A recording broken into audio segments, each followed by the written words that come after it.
Vi befinder os på en flot og fin adresse på Østerbro, hvor den indiske ambassade ligger. Ude foran er der noget politi, og hele morgenen har det strømmet til med indere herboende, sikkert mange af dem, for at fejre 75-året for den indiske uafhængighed og delingen med Pakistan.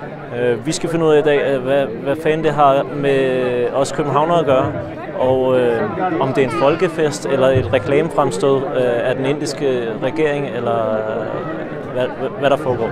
Så velkommen til. Først skal vi høre en velkomsttale. Members of the Indian diaspora, friends of India, ladies, gentlemen and children. Namaskar. It is my immense pleasure to welcome you to the Embassy of India in Copenhagen this morning to celebrate the momentous occasion of India's 75th Independence Day. This is an extraordinarily special occasion for India, its citizens, its diaspora and well-wishers. This day has a special significance as it marks the beginning of the 75th year of India's independence, for which Azadi Ka Amrit Mahotsav is being celebrated. My hearty congratulations to all on this momentous occasion. Independence Day is a festival of freedom for us. This was made possible by generations of freedom fighters, some known, many unknown. They made great sacrifices. Today, you and I breathe under free skies thanks to their heroic deeds. I bow in respect to the pious memory of those brave martyrs. Bharat की विशेषता ये थी कि गांधी जी के नेतृत्व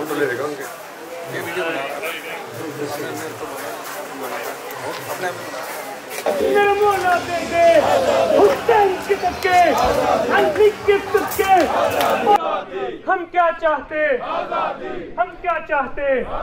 हम छीन के लेंगे men årsagen til, at vi står her i dag, det er jo simpelthen fordi, det kan godt være, at Indien de fejrer deres uafhængighedsdag.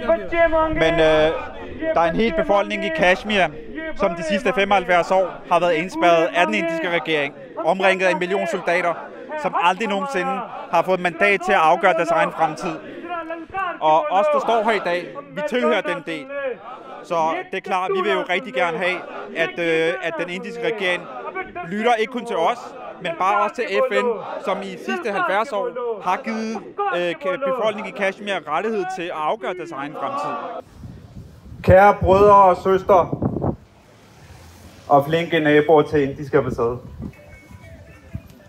I dag den 15. august, så er den indiske regering og deres repræsentanter i gang med at fejre deres uafhængighed.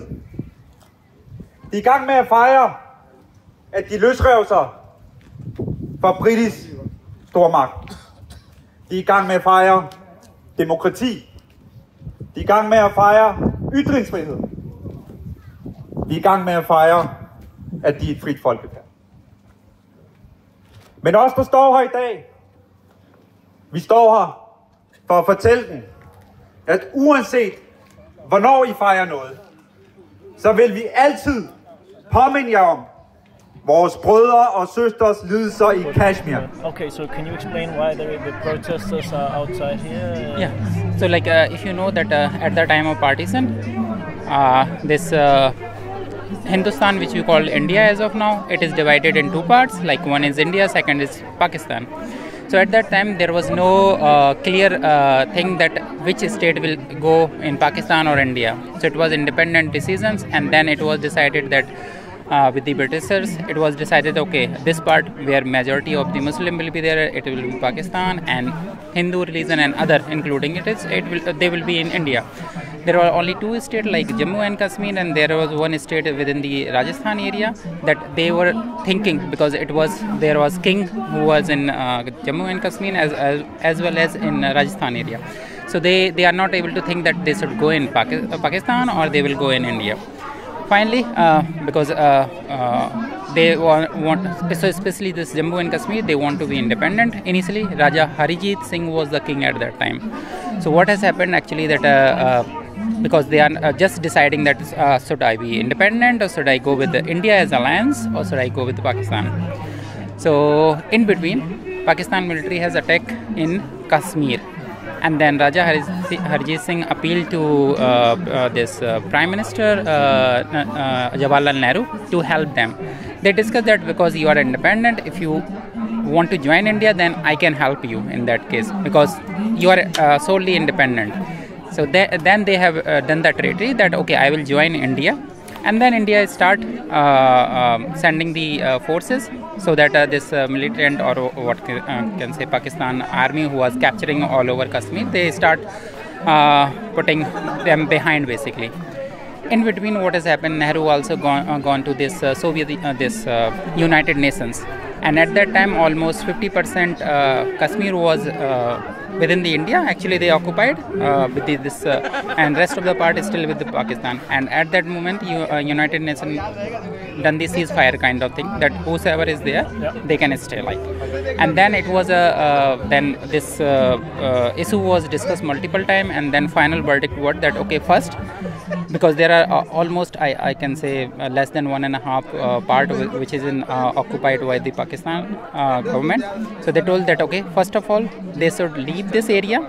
So this will be overall Jammu and Kashmir will be in India, and then when it will be clear that okay, now it is peace there, then there will be voting that okay, they want to go with India, Pakistan or independent. But at the end, it is never done actually. No. So they didn't leave the that Kashmir area, and now it is still pending. So now the separate discussion is started that okay, how to development started in Jammu Kashmir area, because it is majorly, if you can see, from last more than 70 plus years. So they're calling upon their independence too. The Kashmir from India.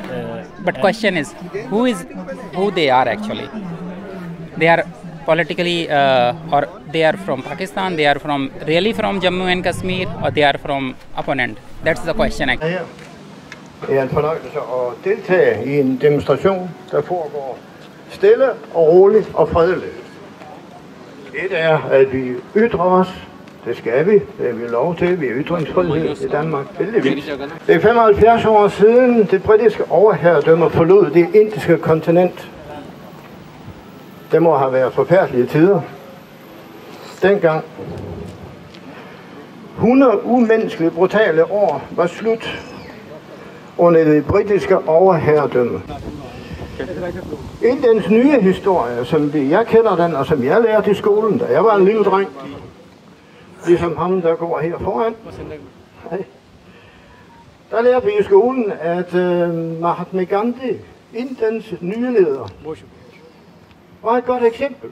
Ikke bare på Indien, nej, men også på hele verden. Og det har altid stået stort for mig. Se op til eller lære af Gandhi. Senere kunne jeg huske, at Indien fik en ny premierminister, det hedder Jawaharlal Nehru. Og der var jeg lidt større end den dreng, der står her foran mig. Og fulgte lidt med i det, og var betaget af det Nehru gjorde dengang. Men som tiden gik, så fadede det nok en del ud. Pakistans nye historie er formet af mænd til Muhammad Ali Jinnah og en lang række efterfølgende ledere. Mere eller mindre succesfuldt, men det er ikke let, når man skal starte et helt nyt land op. Det er der nok ikke nogen af os, der står her i dag, der har prøvet. Men, så derfor vil jeg sige tillykke til Tryk. Jeg vil sige tillykke til Pakistan. De fleste af jer har med Pakistan at gøre. Tillykke alle sammen. Hver sæt, at I har jeres frihed, I har jeres land, I har jeres selvbestemmelse. Det er værdifuldt. Det har Danmark også. Og de af jer, der står og lytter, vi har nogle politiofficer, der står herovre på den anden side. Jeg tror, det er enige med mig, at vi har et på mange måder et godt land. Et frit land. Vi kan ytre os, vi kan leve frit. Der er ikke nogen, der blander sig ret meget. Jeg vil sige tillykke til Kashmir. Men det kan jeg jo ikke rigtigt. Og dog. Jeg kan sige tillykke til alle jer, der står her og som er Kashmiri, og jeg har lidt svært ved at finde ud af, om I alle sammen er der, eller vi har nogle pakistanere imellem jer. Men tillykke med jer, den del, der er frit i dag. Og det er den pakistanske område. Den indiske kan jeg jo ikke rigtig sige tillykke til, for den er ikke fri. Den er besat. Den har en situation, der minder meget om det, inderne havde for 75 år siden, eller skal vi sige 76 år siden, før britterne forsvandt. Men til de af jer, der står derovre, og nu vinker jeg til jer. Hej. Jeg går ud fra I indere. Tillykke med jeres dag, med jeres fest, og med den frihed, I har fået. Tillykke med det. I fortjener det absolut. Men jeg vil også bede jer om, hvis I lige lytter et øjeblik, find tilbage til de gamle rødder, som Mahatma Gandhi efterlod sig. Det har I vist glemt. Jeg tror, I har helt glemt det. For det der sker i Kashmir lige nu, det er jo faktisk det, som britterne gjorde mod jer for 75-80 år siden, og som efterlod et helvede.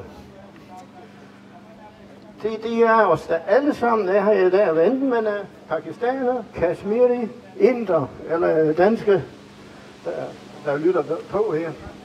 Så er også meningen hinanden om, at frihed og fred, uafhængighed, ret til at bestemme i eget land, det er vigtigt, og det må vi alle sammen kæmpe for, på forskellige måder. Alle har ret til at udvikle sit eget land, alle har ret til at deltage i internationale relationer på lige fod med alle andre nationer. Men det gælder åbenbart ikke for det indiske okkuperede Kashmir. Og det synes jeg, der er særdeles trist. Må jeg mene endnu en gang om, på 10 dage siden var jeg her, der sagde jeg lidt det samme. Jammu og Kashmir, de har egen kultur, religion, og de har levet i fred og fordragelighed i et regionsområde i mere end 2200 år. Det kniver lidt med Indien, for det består af en lang række kongedømmer og fyrstedømmer, og jeg ved ikke hvad. Så I kan ikke lige sige det samme. Jeg synes, I skal respektere det folk. Det mangler I. Og her på denne dejlige dag, hvor vi samles alle sammen, og jeg vil gerne opfordre Indien. Jeg vil gerne opfordre præsident Modi, hvis han nogensinde hører, hvad jeg siger. Prøv nu lige at åbne dørene, og så forlad Kashmir med jeres tropper. I hører ikke til der. Det gør I ikke. Kashmir er et selvstændigt folk. Ja. Og jeg håber, jeg får lov at se det samlede Kashmir. Jeg må sige, India, de har absolut ingen rettigheder der. Og må jeg sige det meget klart, ingen kan med rette eje et andet menneske. Jeg ved ikke, hvor nogen har lært det, men det kan man ikke. Jeg kan ikke eje nogen af jer her. Aldrig. Ikke heller ikke eje mig. Det skal I så heller ikke ønske jer. Det er sådan noget helt andet. Og sådan er det. Vi kan ikke eje hinanden. Så hvordan i alverden vil I forklare, hvad I laver i Kashmir? Jeg har ingen forståelse for det. In between what has happened, Nehru also gone to this United Nations, and at that time almost 50% Kashmir was within the India. Actually, they occupied with this, and rest of the part is still with the Pakistan. And at that moment, United Nations done the ceasefire kind of thing, that whosoever is there, they can stay like. And then it was then this issue was discussed multiple times, and then final verdict was that okay, first, because there are almost I can say less than 1.5 part which is occupied by the Pakistan government. So they told that okay, first of all, they should leave this area. So this will be overall Jammu and Kashmir will be in India, and then when it will be clear that okay, now it is peace there, then there will be voting that okay, they want to go with India, Pakistan or independent. What can I tell you about India? There is so much that we as Indians are proud of. India is an old civilization, it's continuous history dating back 5,000 years. But it's a young country, 74 years old into its 75th year. We are bursting with the vigor of youth. We are the home to so much. We have been the cradle of human learning. The oldest universities were in India. India was where the number system, the decimal system, the art of navigation, and even so many initial research into science, astronomy, surgery, etc. originated. If we fast forward to the present, we are the second most populous country in the world, the 7th largest in terms of size, and we are the 3rd largest economy in terms of purchasing power parity. That requires really, as you say, leadership and responsibility towards this fragile earth. Do you see India as ready to take this responsibility, and how do you see this progressing? That's a very good point. And I'd like to say absolutely. We do have a visionary leadership in the country under Prime Minister Modi, who has taken a whole lot of initiatives in virtually every field impacting the ordinary person in the street to what is good for the economy. And the fact is that we are the world's largest economy, and we have always, democracy. And we have always taken on board what is good for the ordinary person in the street. Gandhiji used to say, Gandhiji is the father of the Indian nation, and he would always say that when you are thinking of a policy or something to do, see if it will benefit the poorest person that you know of. How big is the Indian community here? Do you have some kind of... Yes, we do. It's over 15,000 people.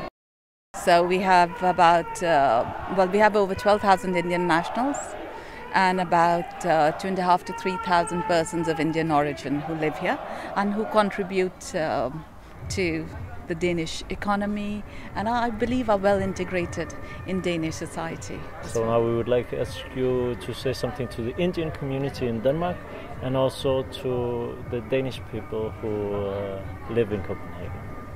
And my warmest wishes to each one of you.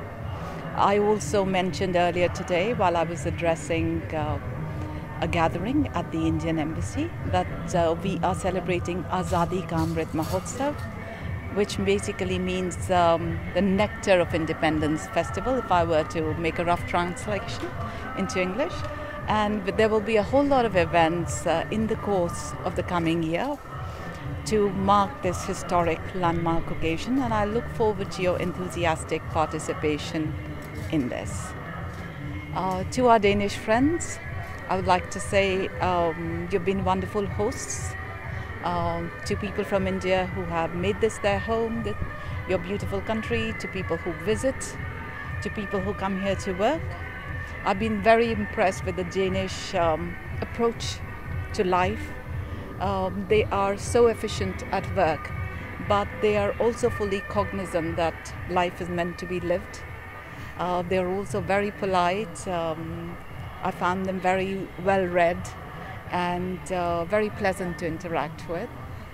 So thank you for everything that you have offered us, and I look forward to having an ever greater and more vibrant partnership between India and Denmark with the contribution of all of you. Thank you. Namaskar. So it's totally for the people of India. This event is hosted by Indian Embassy because it's all about celebrating the Indian Independence Day, and for us it's like we are all gathering as an Indian family, celebrating the flag hosting and then talking about what is happening.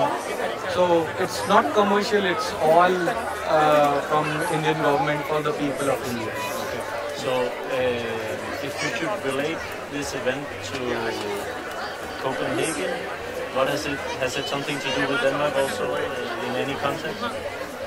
Well, as I said, I've been here only for 1 year here, so I haven't participated in any event because of COVID situation. And we all are proud of it since it is the 75th years of celebration, and we are making really good progress and looking back in the history, and right now the position, how far we have came across, and that's where because of this independence and yeah. By progress, what do you mean? So like India have made good progress in the many industries like software industries, or like also they have advanced their technology. India is like becoming growing in the technology. Like they recently done the Mars mission, and now it's again going in the try in the space as a manned mission. So those are like really good initiative done by Indian scientists and Indian as a local. So. India is a very huge, it's a continent, yeah. Almost a huge country. Yeah. And I know there's a billion of people. Yeah. And of course there must be some people who also suffer in India. So how do you feel about the humanitarian situation in India? Here I refer to, for example, the demonstration you see outside with the Kashmiris who are demonstrating against India. Do you have a comment on that? I mean, not much I wanted to comment, but what I can say is India is like a diverse, you can say the whole diversified or diversity is there, and there is no restriction in India. Anyone can live any religion or anyone have, and all people have their freedom. They can follow their religion, they can do whatever they can, and there is no restriction. Nobody is like stopping for that. Do you know then why they are protesting outside? I think it's a political thing, I would say, but yeah, political thing, because I also been to Kashmir like I would say 12 years ago, and people were like, I mean, don't see, but this is more things, it's like a political thing which I don't want to comment.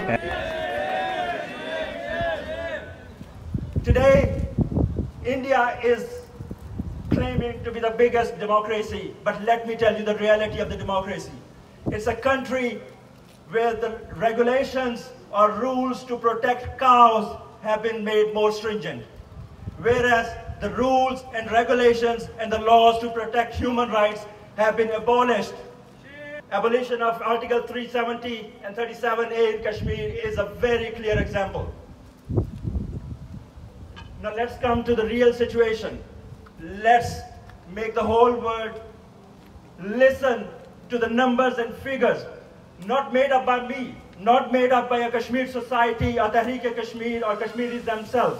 These figures come from the international human rights organizations. So what does Human Rights Watch list in their report as human rights abuses? It starts from the suppression of freedom of speech, suppression of freedom of movement, tortures, disappearances, unlawful killings, fake police encounters. According to one report, in the last 27 years, 41,000 Kashmiris have been killed. And let me tell you, it's 1,527 Kashmiris a year. It's 4 Kashmiris every day. And that's not a joke. Let me quote, Azadi, Azadi,